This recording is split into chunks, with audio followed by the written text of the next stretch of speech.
তবে কি মধ্যপ্রাচ্যে শুরু হয়ে গেল সর্বাত্মক যুদ্ধ?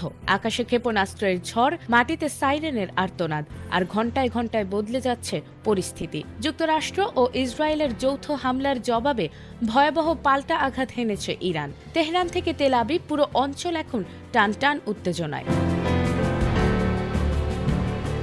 শনিবার সকালে তেহরান সহ ইরানের 5টি প্রধান শহরে যুক্তরাষ্ট্র ও ইসরায়েল যৌথ ক্ষেপণাস্ত্র হামলা চালিয়েছে। আর এ হামলার পরপরই অত্যন্ত কঠোর জবাবের ঘোষণা দিয়েছে ইরান। দেশটির সশস্ত্র বাহিনী একযোগে ইসরায়েলের দিকে বৃষ্টির মতো ক্ষেপণাস্ত্র নিক্ষেপ করে পাল্টা আক্রমণ শুরু করেছে। ইসরায়েল ডিফেন্স ফোর্স জানিয়েছে, ইরান থেকে ছোড়া অসংখ্য ক্ষেপণাস্ত্র তাদের আকাশসীমায় শনাক্ত হয়েছে। হামলার পর পুরো ইসরায়েল জুড়ে বেজে ওঠে সাইরেন। নাগরিকদের দ্রুত নিরাপদ আশ্রয়ে যাওয়ার নির্দেশ দেওয়া হয়েছে। এর একদিন আগে যুক্তরাষ্ট্র তার নাগরিকদের অবিলম্বে ইসরায়েল ছাড়তে বলার পর থেকেই অবশ্য এরকম হামলার আশঙ্কা করা হচ্ছিল।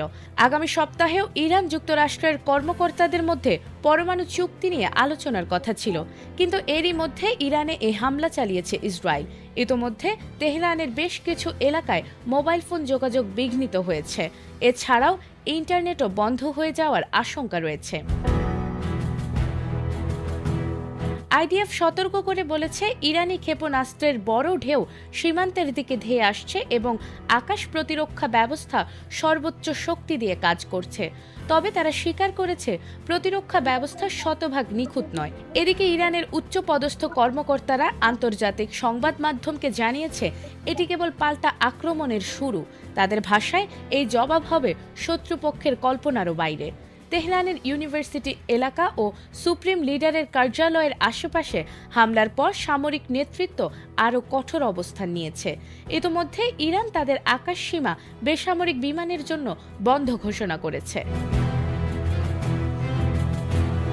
অন্যদিকে যুক্তরাষ্ট্রের প্রেসিডেন্ট ডোনাল্ড ট্রাম্পের বিশাল নৌবহর পারস্য উপসাগরে অবস্থান করছে। তিনি আগেই হুঁশিয়ারি দিয়েছিলেন, ইরানের ক্ষেপণাস্ত্র শিল্প ও নৌবাহিনীকে গুঁড়িয়ে দেয়া হবে।